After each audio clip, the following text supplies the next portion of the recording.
Before the door slams shut, hit subscribe, leave a comment you'll regret later, and like this video. Because once the story starts, there's no safe way out. The sirens were still screaming when the first body was discovered.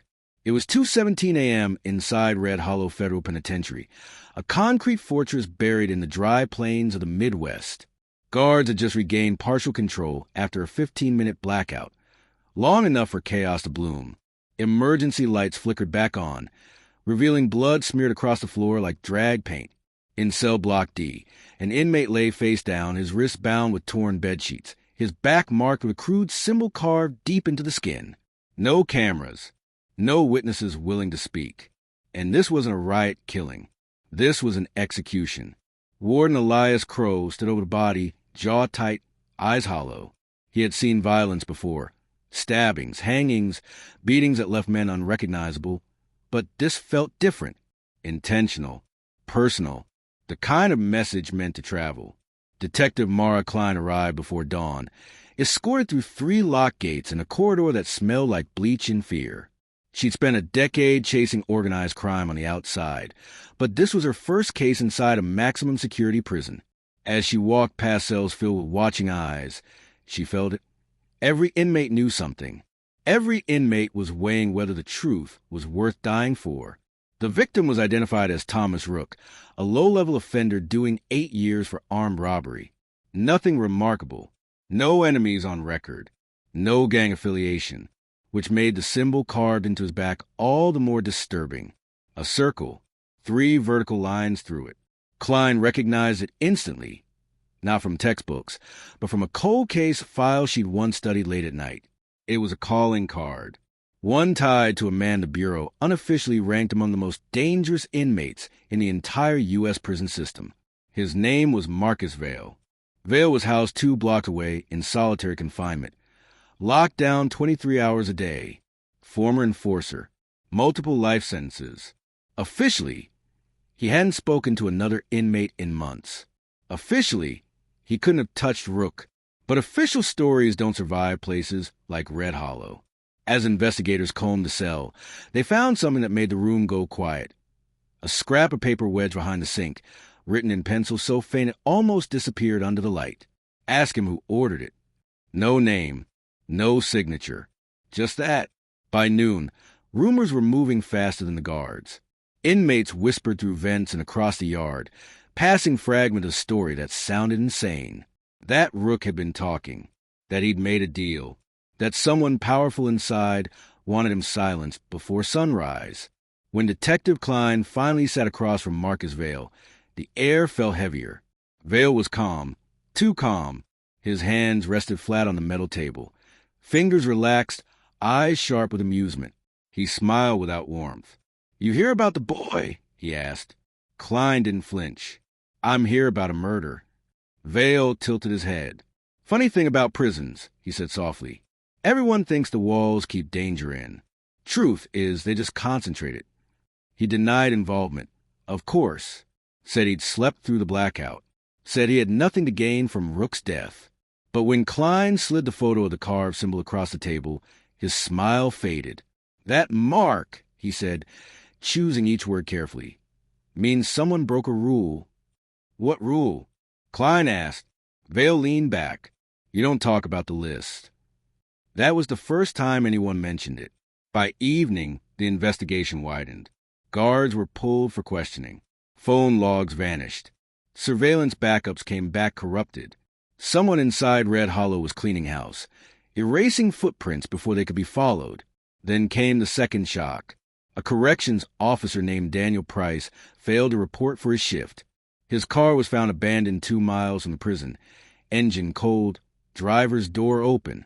Inside the trunk, investigators found a box of contraband cell phones, enough to connect half the prison to the outside world.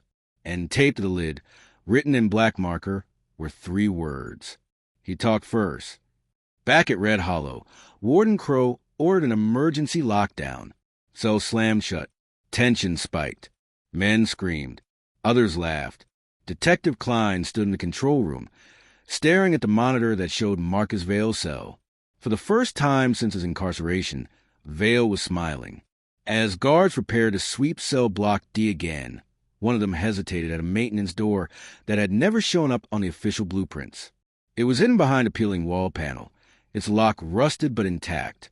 They forced it open, and what they found inside, a cramped room filled with names, dates, and photographs of inmates and staff alike, made one thing terrifyingly clear. Thomas Rook wasn't the target. He was just a warning. By the time dawn broke over Red Hollow, the prison no longer felt like a place of punishment. It felt like a battlefield waiting for the next shot.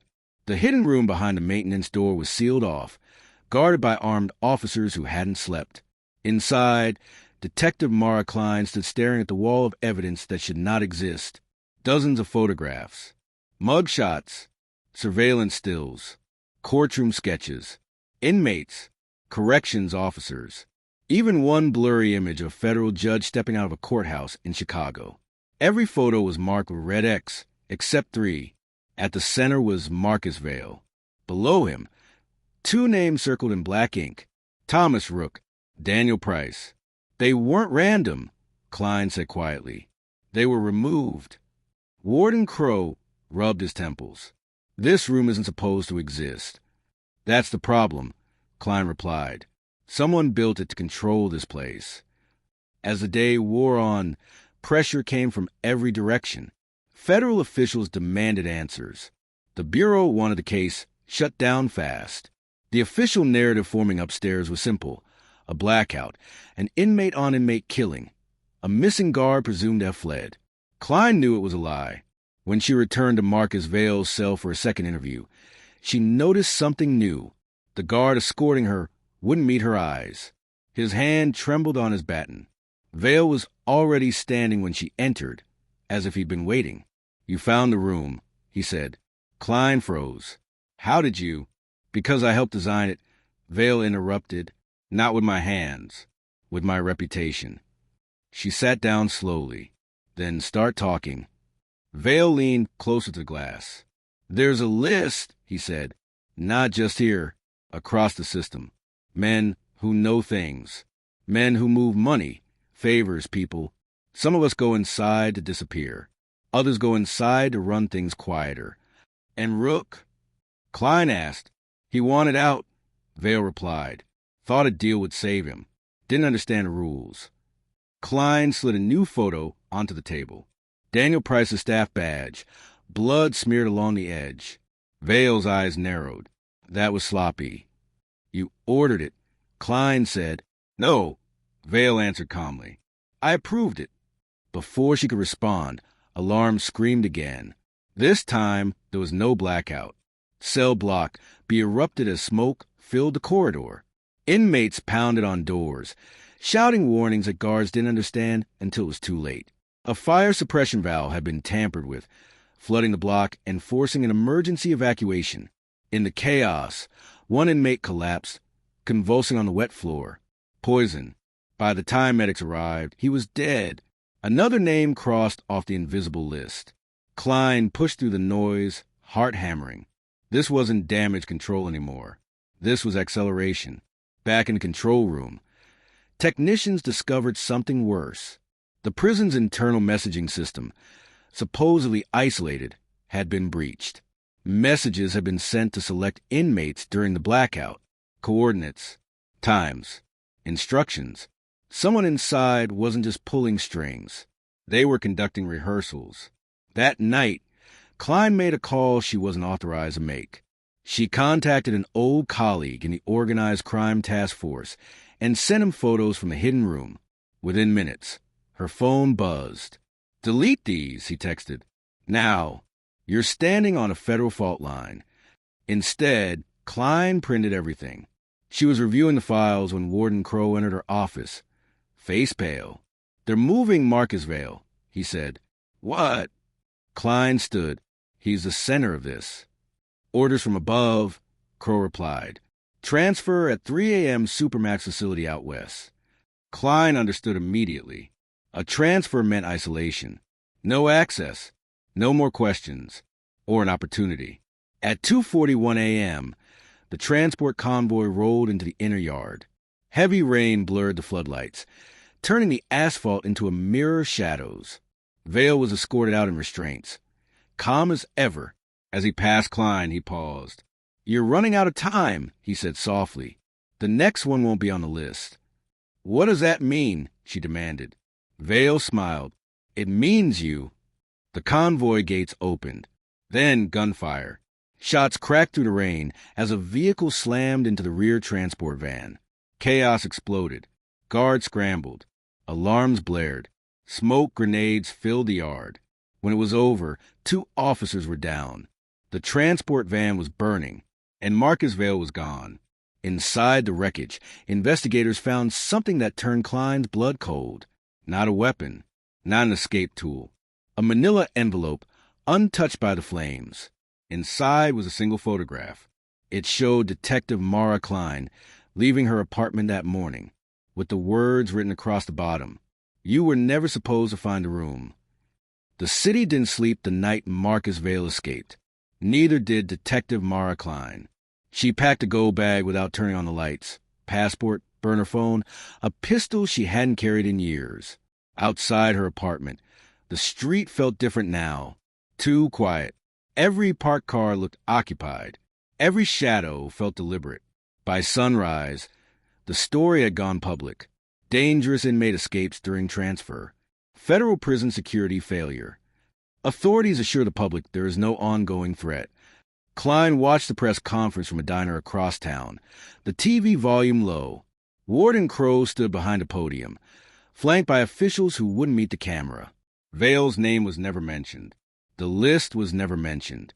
And Daniel Price, officially listed as missing, presumed resigned. The system was already burying the truth. Klein didn't have time to be angry. She had time to survive. Her phone buzzed once. Unknown number. "You're not on the list anymore." She knew what that meant. The first attempt came that afternoon. A black SUV rolled too slowly past a diner, circled the block, then stopped down the street. Klein left through the back, vanished into a crowded bus station, and didn't look back. By nightfall, she was 3 states away, following a lead she'd memorized from the hidden room photos. A name that didn't belong. Ethan Cross. Cross wasn't an inmate. He wasn't staff. He was a private contractor tied to prison logistics, digital security, and inmate transfers across 6 states. On paper, he was invisible. In reality, he was everywhere. Klein broke into a storage facility registered under one of Cross's shell companies. Inside, she found servers, offline, air-gapped, meticulously labeled. Prison rosters, transfer schedules, psychological profiles, and a familiar symbol stamped on every file.